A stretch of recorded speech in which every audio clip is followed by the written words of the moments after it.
আফগানিস্তান পাকিস্তান চলমান সংকটে ঘি ঢালল ভারত। আফগানিস্তানে পাকিস্তানের হামলার তীব্র নিন্দা জানিয়ে দেশটির পাশে দাঁড়ানোর প্রতিশ্রুতি দিয়েছে নয়াদিল্লি। সম্প্রতি আফগানিস্তানের তালিবানি সরকারের প্রতিরক্ষা মন্ত্রীর সঙ্গে বৈঠক করেছেন ভারতের বিদেশ সচিব বিক্রম মিশ্রি। নিরাপত্তা ও সাহায্য সংক্রান্ত একাধিক বিষয়ে কথা হয়েছে দুই পক্ষের। দুদিন আগেই আফগানিস্তানে বিমান হামলা চালানোয় পাকিস্তানকে কড়া জবাব দিয়েছিল ভারত। নিজেদের ব্যর্থতার দায় প্রতিবেশীদের ওপর চাপানো পাকিস্তানের পুরনো অভ্যাস বলেও তীব্র কটাক্ষ করেন ভারত।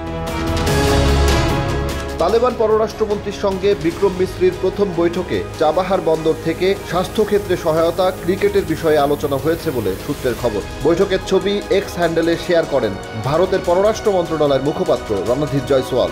দেশটির পররাষ্ট্র মন্ত্রণালয়ের পক্ষ থেকে আরও জানানো হয়, আফগানিস্তানের সঙ্গে বৈঠকে নিরাপত্তা সংক্রান্ত ও দুদেশের দ্বিপাক্ষিক নানা বিষয়েও আলোচনা হয়েছে। 2021 সালে আফগানিস্তানের ক্ষমতার হ্রাস নেয় তালেবানরা। দীর্ঘ 20 বছর পর আফগানিস্তান থেকে ফেরে মার্কিন সেনা।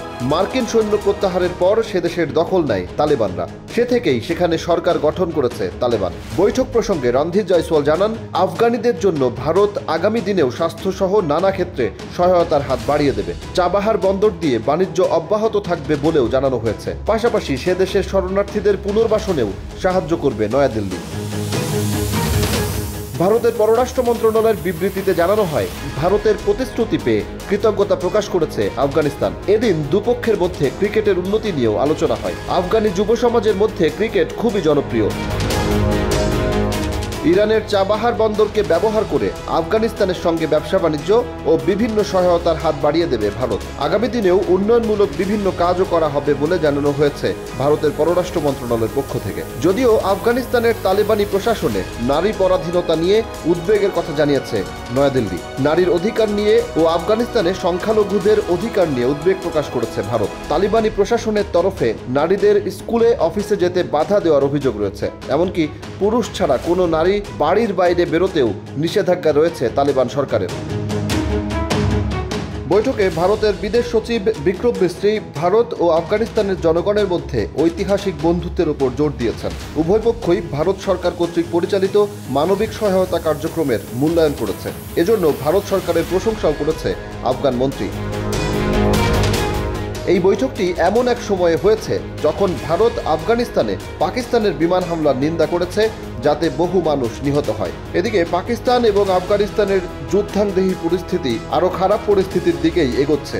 সম্প্রতি পাকিস্তানে অবস্থিত আফগানিস্তানের দূতাবাস জানিয়েছে, রাজধানী ইসলামাবাদে প্রায় 800 আফগান নাগরিককে আটক করেছে পাকিস্তান কর্তৃপক্ষ।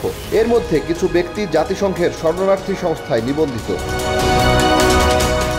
আফগানিস্তানের এক আইনজীবী বলছেন, পাকিস্তানে অভিবাসনের অপেক্ষায় থাকা আফগানরা চরম দুর্ভোগের মধ্যে রয়েছে। বিগত কয়েক দশকে বিভিন্ন সংঘাত থেকে বাঁচতে লাখ লাখ আফগান পাকিস্তানে আশ্রয় নিয়েছে এবং তারা পাকিস্তানের সমাজের গভীরভাবে মিশে গেছে।